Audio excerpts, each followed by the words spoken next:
Hey, it's Emily Williams here, the founder of I Heart My Life and your host of the I Heart My Life show. This is episode 161, Why Slowing Down to Speed Up Equals More Success with Dr. Greg Wells.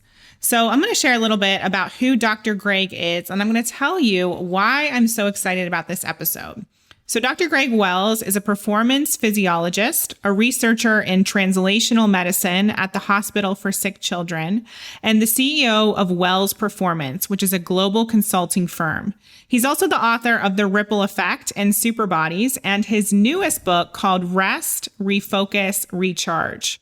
He's a sought-after speaker and a regular contributor to the Globe and Mail, CBC, CTV, TSN, and newspapers and magazines around the world. And I first met Greg at an incredible event called the Titan Summit, which is run by Robin Sharma. He was one of the speakers. He and Dr. James Rouse, who you've probably also heard on the show, were two of the most inspirational speakers at the event. And James and I were blown away by Greg's knowledge in all areas of health and performance. And I admit, in just a few minutes, you'll hear me share that I was blown away by Greg, but I didn't expect to be blown away because back then I was not focused on my health. I was not focused on slowing down to speed up. That was not even in my vocabulary. But what Greg shared was really powerful. And it really struck me that the science behind performance and behind me getting a good night's sleep, me taking care of my health, me slowing down to speed up was really essential to help me transform my mindset and make me a believer that this work was really powerful. And actually it was essential to my success because up until that point, I just thought it was all about hard work. Now I know that there's a recipe to success and it involves resting, refocusing, and recharging. So I really wanted Dr. Greg here to share a bit more about his experience, why it matters that we slow down and we take time to recover. And I wanted him to hopefully encourage all of you listening to make that 1% change that's going to obviously accumulate over time and be the difference maker in whether you have a sustainable business, whether you have long-term success, whether you actually achieve your goals. Because we all know that there will be no business, there will be no relationship, there will be no career unless you are thriving, energetic, healthy, happy, all of the things that we all want. So I hope you love this episode. Let's go ahead and dive in. This episode was sponsored by the I Heart My Life Mastermind. The I Heart My Life Mastermind is perfect for you if you already have a business and you're looking to scale. We cover tons of different topics. We cover marketing strategy, revenue planning, team, processes, everything you need in terms of mindset, high performance, really taking care of yourself as well as your business, events, publicity. We literally have 7 coaches under one umbrella to support you and give you the answers to all of your burning questions. We host regular weekly workshops where you get your personal questions answered. We have retreats. You have a private Slack channel where you get to ask questions 24/7. You have an extensive resource bank that helps you put in place our cash method in your own business and much, much more. This is one of the most inventive programs around. I don't know anyone else offering the service that we provide. So if you are interested in growing your business and transforming your life, definitely book a call with us to learn more. Go to iheartmylifebooking.com and learn more about the I Heart My Life Mastermind. Welcome to the show, Greg. I'm so excited to have time with you today and for our audience to hear all of your amazing wisdom and the information that you have in your incredible new book. So welcome. Thanks, Emily. It's great to speak to you again. I missed you guys and it's good to reconnect. So it's awesome. Yeah. So you were on the show a while back. My husband actually interviewed you. And I just want to let everyone know the impact that you've had on me as well. We met you a few years ago at the Titan Summit, which is an incredible event hosted by Robin Sharma. And I remember afterwards coming up to you saying, this is not normally my cup of tea, but everything that you shared was incredible. And I had to stay and listen to it because you were totally captivating and speaking right to me, I'm somebody who is definitely, a workaholic and has a hard time resting and recharging and all the things that you talk about. And so, it was a wake up call for me to hear everything that you shared from that stage. Oh, right on. That's awesome. I'm glad, it's so cool when you get to do speaking events, but then actually to connect with people afterwards and become friends and learn about their lives. And so I'm just so grateful for the opportunity to get to know you and James and, to have a chance to talk to your community. So I'm really glad that it had an effect. That's awesome. Thank you. Yeah. Yeah. So I picked up your book after James went on and on and on about it, of course. And I'm really grateful to have this time as well, because I've actually been talking about health and recovery a lot in 2020. And it's not something my audience is used to hearing me talk about. Because like I said, at the beginning of building my business, I was working 80 to 100 hours a week. I'm one of those people where I can work 12 hours straight. And I don't mean to say that like I'm wearing it like a badge of honor, because it's not, but that was my natural tendency. And so this year I invested in a nutritionist and a trainer. I've been focusing on protecting my sleep. I've lost 15 pounds. And so there's a lot of big shifts that I've been really honest about. And so our community is getting more and more excited about taking time off, about resting, about all the things we're going to chat about today. So I feel like they're primed and ready to go. Right on. Yeah, it's a good time. It's good timing. And I think the whole world is feeling a little bit burned out right now. So I think the timing is perfect for you and everyone else to kind of come to this realization that we just can't keep trying to do everything all the time. And it's the oxygen mask analogy, right? Like you got to put the mask on yourself before you can put it on other people. So I'm glad that you've landed where you are, and hopefully we can inspire a few people to come along for the journey. Totally. So can you take us back a little bit and share a little bit of your background and what led you to create a book like this? Sure. So competitive swimmer growing up, broke my neck when I was 15 in a swimming accident down in Florida. So, rehabilitation, all that sort of stuff. Ended up returning to swimming, kind of ranked roughly top 100 in the world. Most of my friends made the Olympic team. I did not, unfortunately, but it was fun swimming all the way through college and doing a couple World Cups and stuff like that. Took kinesiology as my undergrad, left university eventually, and started a business right out of college, which did really well for a few years, but hit the ceiling of that pretty fast. Went back to school for a master's and PhD in physiology. Worked with the Olympic team during that time as a physiologist, and then went on to do a couple postdoctoral fellowships in biomedical engineering and respiratory medicine at Sick Kids in Toronto, General Hospitals in Toronto.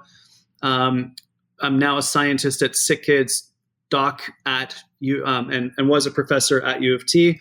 Commentated the Olympics in 2010 and 2012 for Canadian television. That led to writing books, that led to public speaking, that led to consulting, and that's kind of where I am today. And the latest book, really, what's called Rest, Refocus, Recharge, came out of a previous book that I wrote called The Ripple Effect, which was about sleep, eat, move, and think. And what people were getting in touch with me about was they're like, Greg, this is a great, we love this stuff. I wish that I could sleep more. I wish that I could exercise more. I wish that I could eat better. I just have no time and I'm so tired.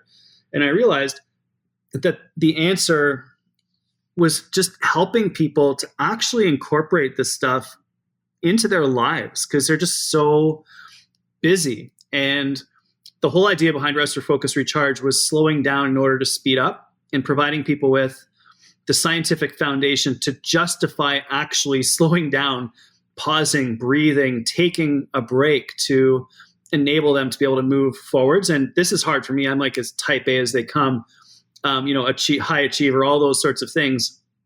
So I had to learn this as well for myself. And it's made a huge difference in my life. And the more that I dig into the science of it, the more I'm convinced that it's the way that most of us need to go if we really want to reach our potential as human beings.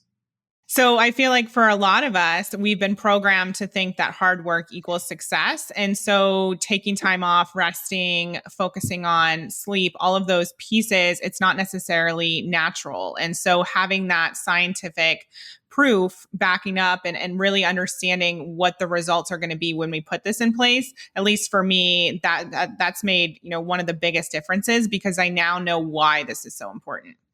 Yeah, exactly. And, I think that hard work does get us to a certain point. The hustle, go, go, go, that is necessary at a certain point in our growth, but we rapidly reach the ceiling of what that can offer us. And we end up being burned out. So it's not sustainable long-term.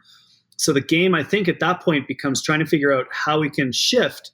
And the science behind the neuroscience behind that is super fascinating. So when we're in hustle mode, we're basically creating a state inside of our brains that results in what's called beta brainwaves. They're electrical patterns that move through the brain at a certain speed, 16 to 30 hertz, if anyone cares.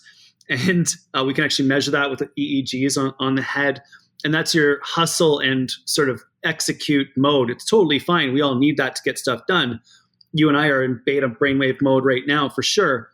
But the problem with that mode is that it's fine, but it's extremely stressful, and you can only sustain it for so long without experiencing burnout, anxiety, depression, etc., which the whole world is struggling with at the moment at scale. And if we slow down just a little bit, if we calm down, if we relax just a touch, then we slow down the electrical activity in our brains and we enter into a different state called alpha brainwave states, which is sort of, 8 to 16-ish cycles per second or hertz. And that's in alpha is when we can think about how we think, learn, reflect, be more strategic. So it's sort of like, it's called metacognition. It's sort of thinking about how you think. It's a state in which we can learn and plan. If we slow down a little bit further from that, if we relax even deeper, then you enter into a state called theta brainwave states. And that's sort of 4 to 7 hertz. And that's where we're creative and we can ideate and problem solve and think in an agile manner. Super cool. If you go to even slower than that, sort of 1 to 4 hertz, that's when we're sleeping. And the slower those are, the deeper that your sleep gets. You don't want to go any slower than that because then you die. But basically, when we slow down and relax and give ourselves the space and time that we need, we can actually change the state of functioning of our brains and open up new possibilities in terms of what we're able to do. And like I said, hustle, go, will get you to a certain stage. But then you need to be strategic. Then you need to be creative. Then you need to problem solve. And it's these other states that enable you to go to a new level and perform even higher as you get further along in your career or arrive at different places in your life. Yeah, I remember at one of the events, I believe it was the more recent one, you were telling a story about a problem that you were trying to solve. And ultimately you solved it by just going out and you were on a hike or something. I think it was a big hike. It wasn't just going out, it was an insane hike. That was crazy. All right. So this is funny you brought this up because this is like just pure suffering leading to, anyway. We were out in Ecuador and we were training to climb Chimborazo volcano, which is the furthest point from the center of the earth. Considering the equatorial bulge, it's 2 kilometers higher than Everest. It's not the highest point above sea level, but it is the furthest point from the center of the earth. And one of the days we were out training, so we did a 6-7K hike around the mountain, up and down through the various different levels. It was pouring rain. So I was, in my gear, and there were 6 of us in a row. We were, ice crampons and everything like that on the glacier and stuff like that. But we were just moving in a rhythmic, repetitive manner for hours. And so I was staring at the back of the head of my teammate in front of me, Sarah Thompson, who happened to be finishing her master's degree at the time on MRI imaging of patients with malignant hyperthermia. But anyway, there was a problem with the physics of what she was doing. And I can't do physics normally. But in this moment, staring at the back of Sarah's head, as we were just moving through this training session in hypoxia, in the rain, long 6-hour hike that we were on. It was so hard, but that rhythmic, repetitive movement got rid of everything else that I was thinking about. And as I stared at the back of Sarah's head, I started to think about the problem that she was facing with her research and was able to start deconstructing some of the issues. And actually, after about 2 hours of sort of doing physics in my head, was able to figure out what we were doing wrong with her analysis, which ultimately we had to address when we were trying to get this thing published in a research journal at the time. She'd already finished her master's at that point. We were trying to publish her data. And so, it was really wild that, getting myself out into nature, getting myself out and away from the computer, walking and, rhythmical exercise and, doing something that's challenging enough to drive all of the other thoughts out of my head actually enabled us to think deeply about a topic and see things in an entirely new way. So I could understand exactly what was going on with the way that we were analyzing some of her MR data. So yeah, that's an example. Now you don't need to climb a volcano. You can just go for a walk in a park and get the exact same effect. So we can all access this. It doesn't have to be, hypoxic and in the rain. You can just do it on a treadmill if you want. Yeah, that's good news. And so why does that happen? It's because the brain, the state of the brain changes? Yeah. So, when we think about mind-body connection, the interesting thing is that when we're in beta brainwave mode, we're hustle, hustle, hustle, go, go, go. The body needs to be energized. We know that when we exercise, the brain comes to life. We learn better. We do better on tests. And so when we sprinkle physical activity throughout our day and don't just sit at our desk all day long, our mental energy improves. We can hustle and focus and get more stuff done. If we are doing alpha brainwave work, learning, reading, journaling, strategic thinking, that sort of stuff, the body actually needs to be still.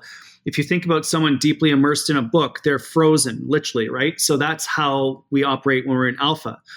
Theta brainwave states, we actually benefit from rhythmic, repetitive activities.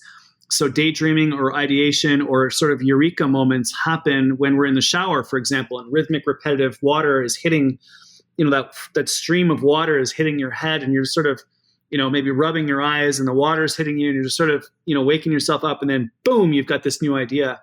Or you go for a walk in the park or a long bike ride works really well too. When you're out there and it's 20 minutes, 30 minutes in, you're just walking, and your mind is wandering, then all of a sudden, boom, you've got this new idea. So different physical states are able to influence our mind and open up our brains to new ways of operating that might be different from what we're used to normally doing. So yeah, it's cool when we can activate the mind-body connection deliberately. Yeah, I love that. My best ideas tend to come when I'm straightening my hair. So I guess that's repetitive movement as well. Perfect. I don't know because I don't have any hair anymore. Like I'm losing my hair. So that's really cool. I'm glad that that's happening for you. Definitely not happening for me because my 10-year-old daughter reminds me every single day that I'm losing my hair on a weekly basis at this point as I approach 50. So nice. Whatever works for you, it's all good. And I want to talk about one of the things that you just mentioned, that we don't have to go out on this epic hike to get the results that you're describing or the benefits. And I love in your book how you talk about just that 1% tweak and how that's going to make such a difference over time. And you actually talked about going out into nature, and it doesn't even have to be an hour. So I'm curious to know if you can share a little bit more with the listeners in terms of what nature does, what the benefits are, and how much time they should be striving for on a daily or weekly basis. So cool. I mean, there's so much stuff that we're learning about the positive effect of nature on our bodies and our minds. There's an entire field that originated sort of in Japan that is spreading around the world. It's just the idea of forest medicine and how when we get into nature, it almost facilitates us dropping out of beta brainwave mode and down into alpha, certainly, and maybe even theta, depending on what you're doing. And we also know that being in nature improves our immune system. It keeps us healthy, which in this COVID-19 era is never been more important, or it's certainly always been important, but now we're hyper aware of that. So we know that if we're in nature once a week, that we inhale molecules that trees release. They're called phytoncides. And when we inhale these molecules, it activates our immune system and strengthens our immune system for up to a week. We know that being in cold water might be therapeutic for people struggling with depression. We know that being around trees and nature and fractal patterns that we see, so chaotic patterns in our field of view, vision-wise, improves our mental health. So the idea is really just to expose ourselves to nature as often as possible. And that can be trees, that can be water, that can be mountains, be anything. It can sometimes even be beautiful artwork. That's why having great artwork in your home is such an amazing investment. It doesn't even need to be artwork. It just can be photographs of your vacations or beautiful spots around the world. On my desktop right now on my computer, I've got a beach scene from Nicaragua. On my iPad, I've got a mountain scene from British Columbia in Canada. And I've moved my family for the winter and we're in a spot on a mountain in the forest. And so, I'm looking at my window right now at trees and the mountain essentially. So we've made a huge investment in trying to get ourselves into and around nature as much as we possibly can. And it doesn't need to be the beach, doesn't need to be a mountain. It can simply be a park. It can simply be a screensaver. It can simply be a piece of artwork. Like, it doesn't need to be, massive. But of course, when you're on vacation, or you're thinking about a vacation when someday when we're allowed to travel again, these are all definitely things to think about when you're choosing places that you want to spend your time and your life, especially with those that you care about the most. Oh, thank you for sharing that. I had no idea about the screensaver effect. That's awesome. Yeah, really cool. Like, if you look at an image, a picture of a nature scene, apparently it can reduce your blood pressure by 3 to 5 points, which is sort of like 1 to 2%. If you look at a nature scene with water in it, it reduces your blood pressure even further. So yeah, definitely like curate where your desk sits so that you can see outside, get a beautiful desktop image going, get some good artwork on your walls, print a few photos, put them up there, like create a visual space that's beautiful for you. Like, stick a little plant on your desk. That works too. So all sorts of things that you can do there that can make a difference. I love that. And one of the other things I was really obsessed with in the book is your recommendation for time off. And one of the things that really captured my attention was, I think you said 3 days without electronics. I'll let you share all of this. But James recently had a phone crisis. We thought it was a crisis, but his phone didn't work for a good 5 days, and he ordered a new one, but it wasn't in stock. And so he had to wait, but it actually ended up being like the best thing for him because he realized how addicted he was to his phone, and he was so much less stressed, not having a phone. And so I recently have seen the effects of what you teach. So I'd love for you to share this with the listeners. Yeah. Like, losing your phone can sometimes be the best thing once you get through the initial heroin withdrawal effects. Yeah. I had that happen as well. This year I dropped my phone in a lake and it killed it, but it took me 3 or 4 days to get a new one.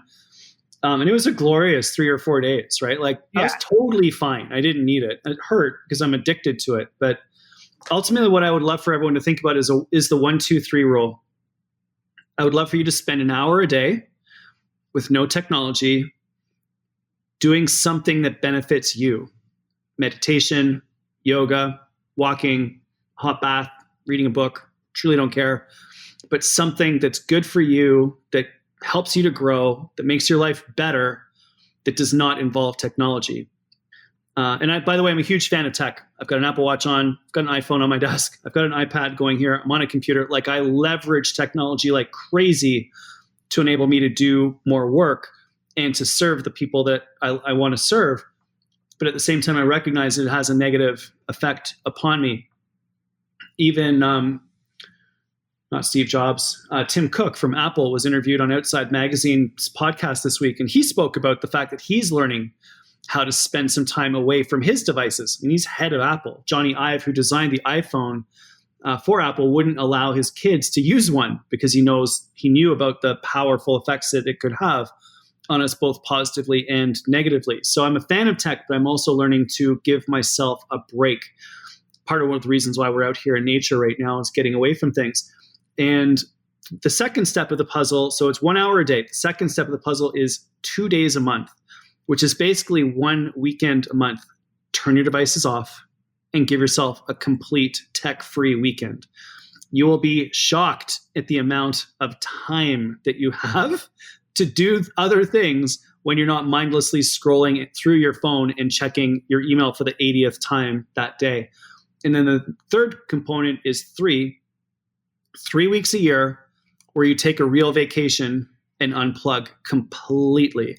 So it's 1 hour a day, 2 days a month, 3 weeks a year, decompress, unplug, give yourself a break, and you'll be shocked. Most people probably won't even notice that you're not checking your email, and the world will carry on without you, even if you're disconnected from it for a couple of days.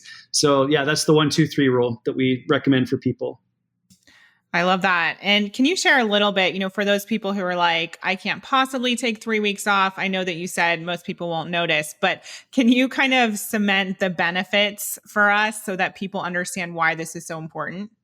Sure. I think that it takes a certain period of time for you to actually decompress and let go of your habits. So even in the first week, I'm sure many people can identify with the fact that, if you go away on vacation for a week, by day 4, 5, 6, you're starting to feel good. And then you've got to go home. You're like, oh, back to the grind again. If you're lucky enough to go on a 2-week vacation, the second week you start to really get into it and feel awesome, and your brain starts to come back to life. And you have these new ideas that pop into your brain. If you're lucky enough to take a 3-week vacation, which I did about a year ago, it was spectacular. Went to Hawaii for 3 weeks and just spent some time in and around and on the ocean. In the third week, my energy was back. My eyes were clear. Judith and I, our relationship improved because we weren't exhausted because we got 2 little kids.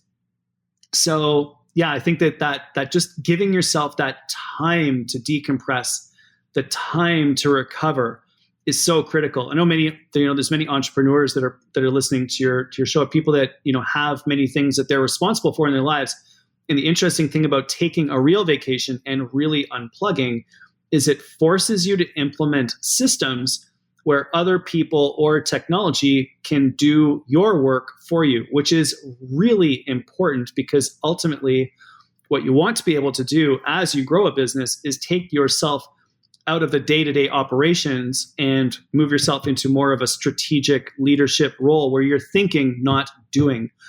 And so when you do take those vacations, you've got to put on the auto responder alert. You've got to delegate. You've got to automate. And it's through those delegations and automations that you free up your time that you can then keep liberated once you get home, so that you can continue to elevate what you're doing, and add more of what makes you energized and happy and joyful, and a little bit less of what can be done by a computer or someone with a different set of skills that may love doing the things that you're not particularly great at.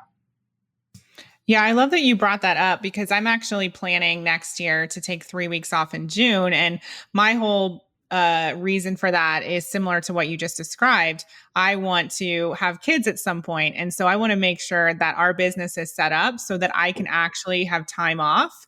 And so we're doing all these little test runs where it's like, first we're going to do a week, and then we're going to keep building till my team is confident and we've dialed in, all of their systems and processes, and we know what the questions are, and we know what things could possibly come up that only I can handle. And so I think it is really important not just to think about it from a health perspective, but what would be the positive results of you taking that time off in terms of the systems that you put in place, all the things that would then be taken off your plate, not just for the 3 weeks, but going forward.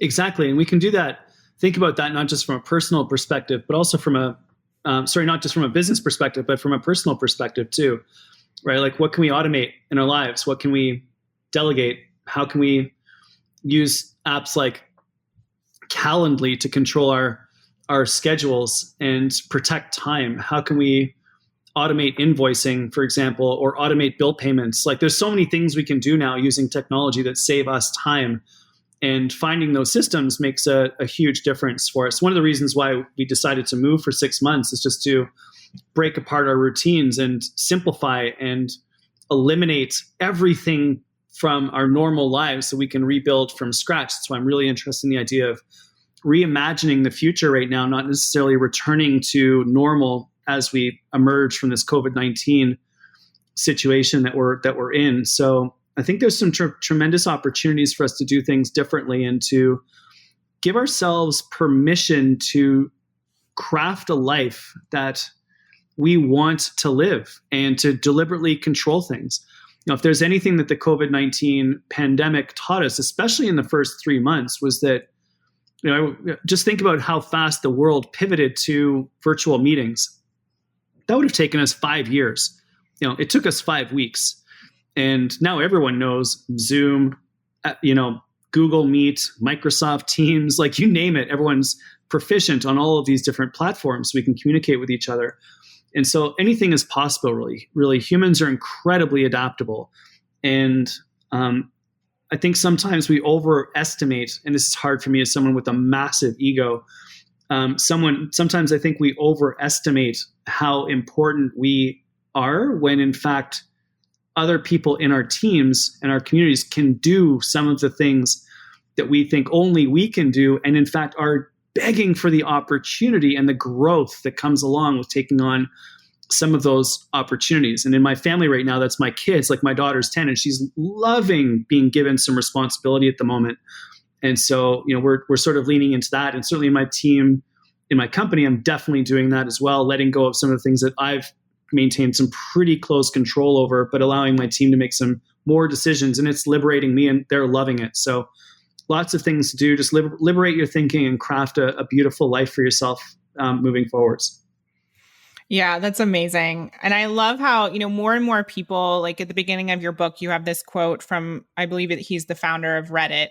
More and more people are talking about how it's not actually sexy to run yourself into the ground and experience burnout. Like he says here, this idea that unless you are suffering, grinding, working every hour of every day, you're not working hard enough. This is one of the most toxic, dangerous things in tech right now. It has I don't even know how to say that word. It has a deleterious Yeah.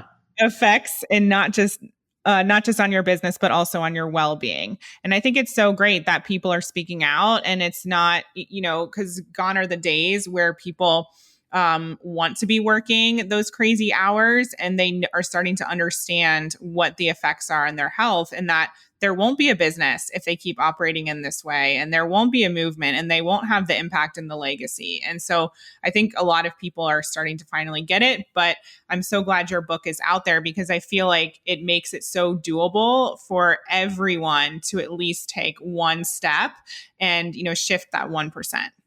And just think about it. Like, do you want to be working for a stressed out, anxious, burned out leader?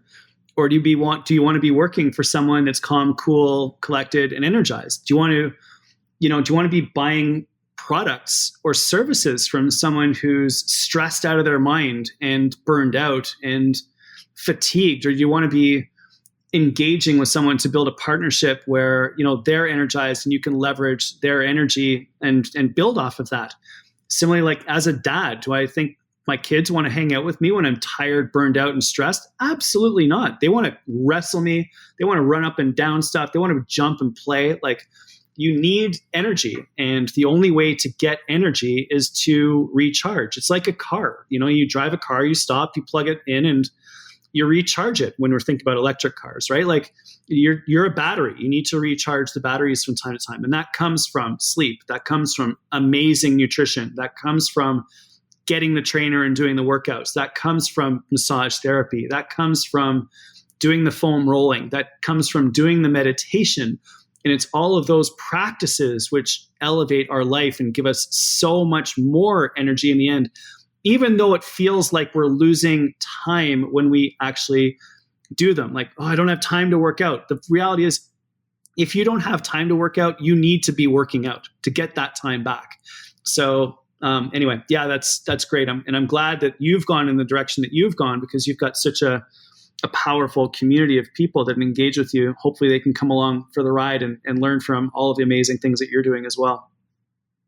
Yeah, I was even told yesterday that now that I'm a self-care expert, and I'm laughing saying that out loud, somebody asked me, what would you recommend? Like, what would be one thing that you feel would be the difference maker if I'm just kind of getting started on this journey to improving my health? And my initial response was protect your sleep, because that was the main thing that I focused on in the beginning, because I know I have a tendency to try and do everything at once. And so I was like, okay, so what is the one thing that's most important for me right now? But I don't know if that's scientifically proven. So I'm curious to know what your response would be.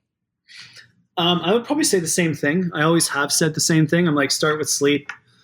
When you're sleeping well, you'll have more energy. If you have good sleep, you'll be able to make better decisions around food.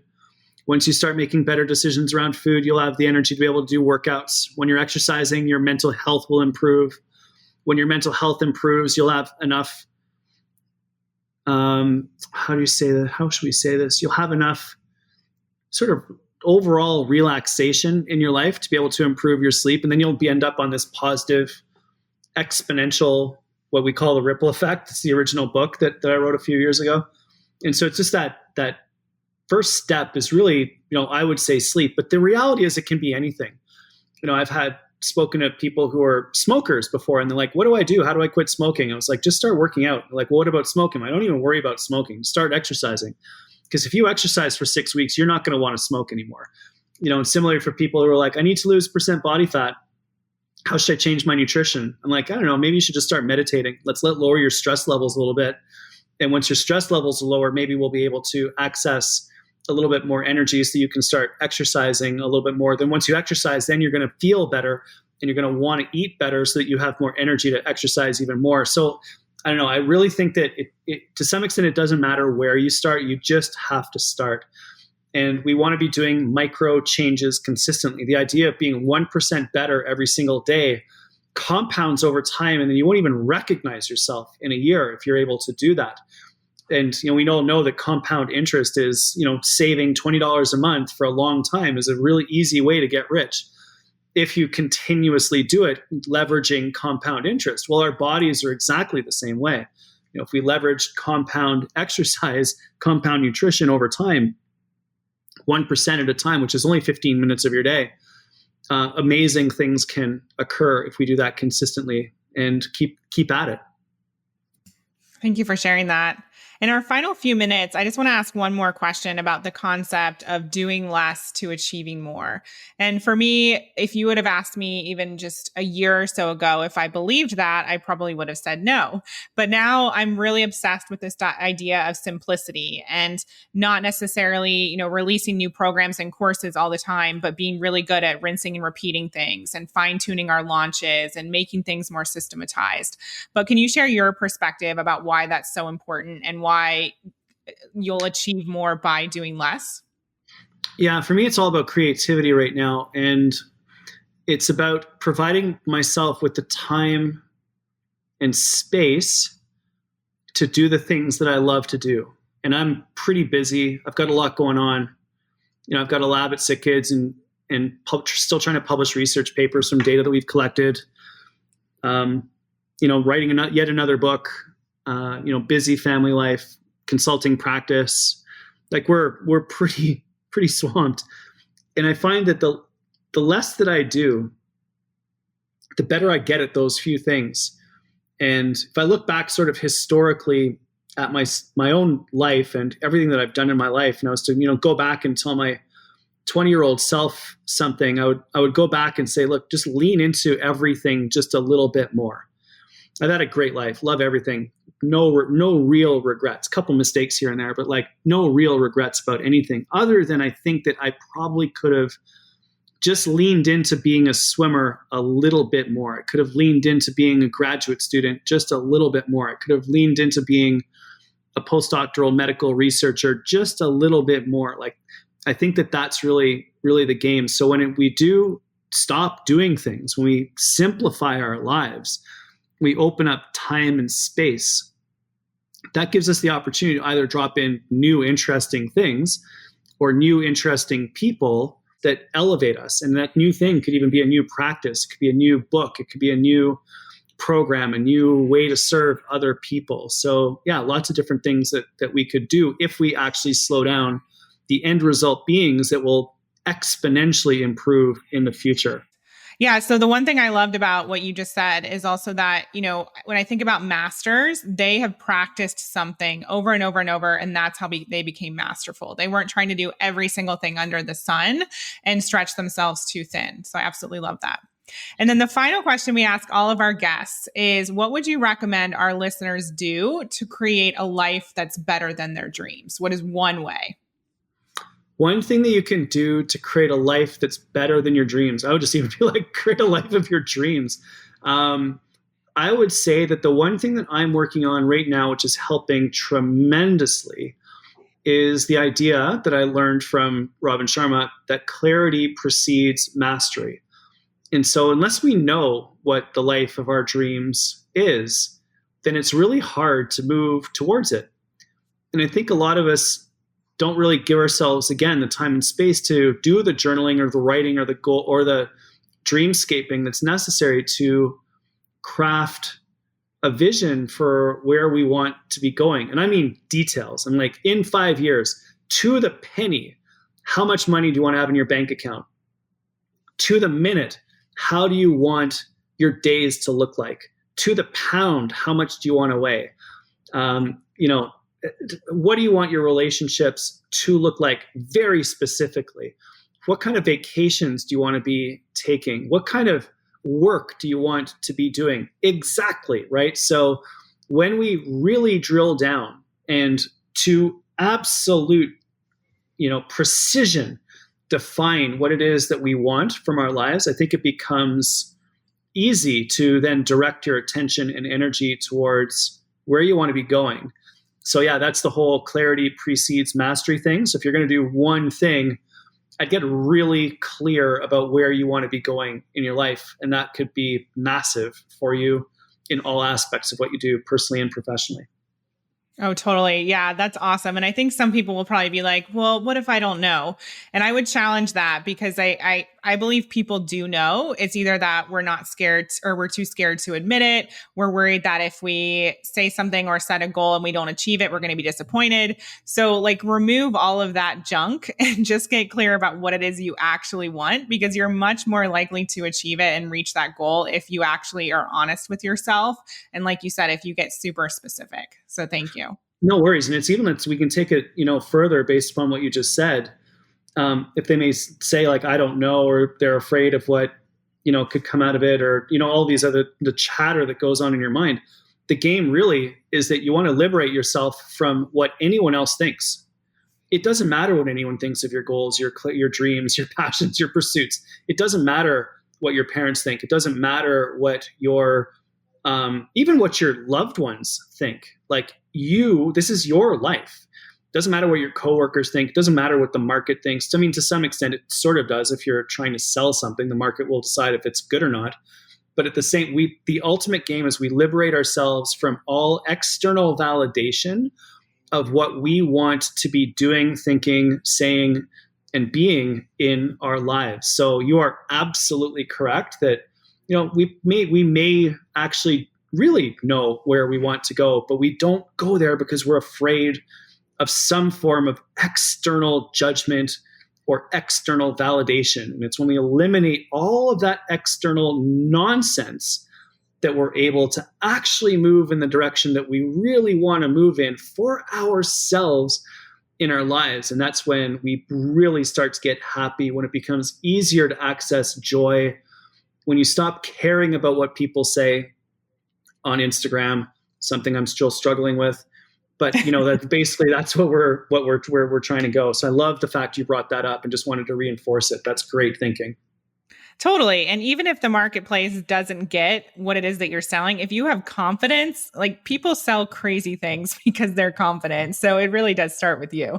100%. If you want to learn about like a master too, like the mindset approach of mastery, a really cool thing for people to check out would be Leonardo da Vinci's biography by Walter Isaacson, which I read a little while ago. And it's just, he's one of the greatest masters, in all of human history. And to read about how he approached his art, he only did 10, I think it was only 20 paintings in his entire life.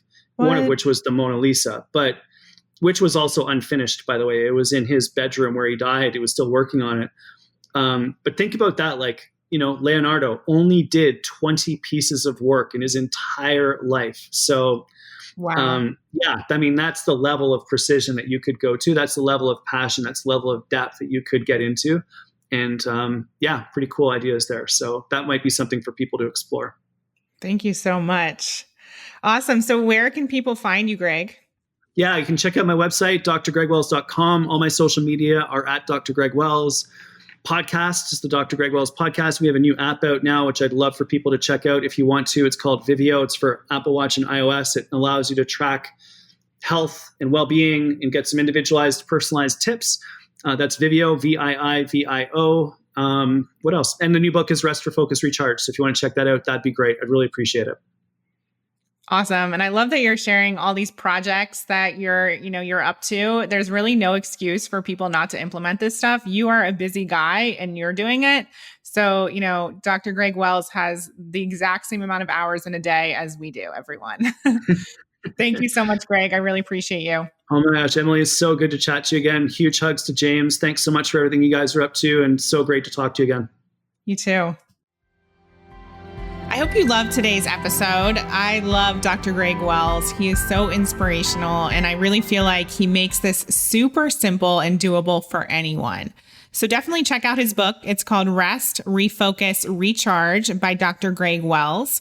And I want you to pick one thing to take action on starting today. Maybe it's literally ordering the book, but I want you to think about what we covered in this episode and what's going to make that 1% shift for you, that 1% improvement in your health or your energy or your sleep, and put it into action today. There's no time like the present.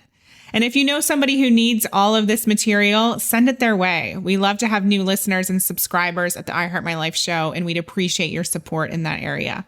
So until next time, I'm Emily Williams. Thank you so much for being a part of the show, and I'll talk to you soon. We hope you loved this episode. Thank you so much for being an avid listener of the I Heart My Life show. Take a second and leave a review. It would mean so much to us, and we read all of them. And for further inspiration and life and business tips about creating a life that you love and achieving massive success, definitely follow us at I Heart My Life on Instagram and at I Heart My Life Now on Facebook. See you next time.